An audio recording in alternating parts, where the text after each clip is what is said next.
run Comic-Con and Comic-Con High, both in Birmingham and Huntsville, Alabama. It's the leading anime conventions in the state.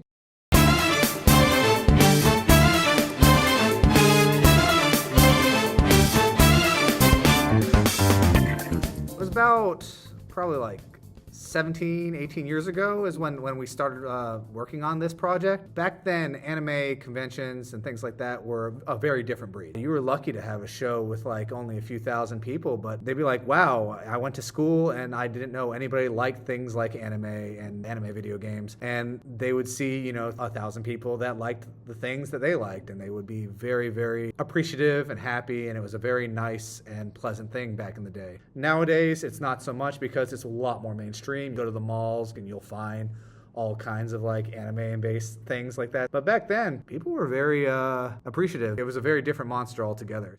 I grew up on a different level of Japanese entertainment and Korean entertainment than most people of my age group would have. Like, a lot of people would be like, oh, what was your first anime? And they'd be like, Dragon Ball Z. And it's like, what's your bit? I was like, I watched a lot of Ultraman. I liked a little bit of Doraemon. That was me getting into like, the fandom whatsoever. But I had a rough time when I went to college in terms of like a lot of stuff at home. I got depressed. I stayed in my room and I read manga. And I got to the end of a series and I was happy that it ended. And it really gave me a sense of like closure on like letting things end and moving on from it. I felt very thankful to the anime manga community as a whole because it knocked me off my rut. I was always trying to give back one way or another. I used to produce a major YouTube channel and it posted anime on YouTube, which is technically illegal, but nobody cared back then. Just like got things posted, got things going, trying to give back, doing things like that. And the anime convention is just what ended up being my extension to that.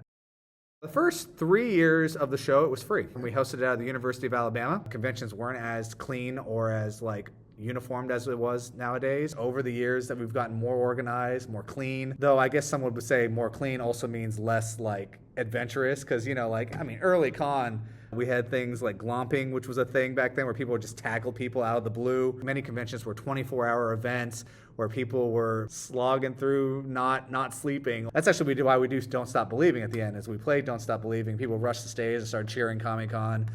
That happened, I think, year 2 or 3, and everyone was just on the stage. People were like carrying people above their heads. It was wild. We got older, we got cleaner. We can't let stuff like that happen. We have to you can't. It's dangerous to like lift people over your heads while on a stage that's really tall and stuff like that. So we have to like be more responsible. But in terms of like what makes us different, we reach out for guests that aren't usually on the scene. A lot of agents know us because we take good care of our guests. A lot of people have done their first convention with our show. We were the first people to invite out Martin Little Karibo back in the day, Rebecca's voice actress from the Cyberpunk series, Gary Trousdale, the creator of Beauty and the Beast, Hunchback of Notre Dame. And we also are always trying to like come up with unique or fun little ideas or games as kind of a storyline for our event, but that's us being cute. When it is over, it feels really refreshing. It's like we did it. We did a big thing. It had concerts, performances. A bunch of people came together and put on a big event of all separate vendors, a bunch of separate workers, a bunch of separate performers, all came together to give everybody a fantastic weekend, and it feels fantastic. It feels like kind of like a high. It's like, yeah, it's over, we did it. It's invigorating.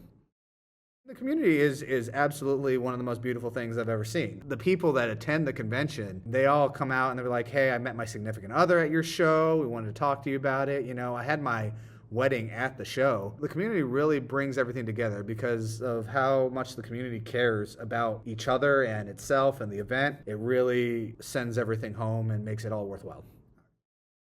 Don't stop believing. Hold on to that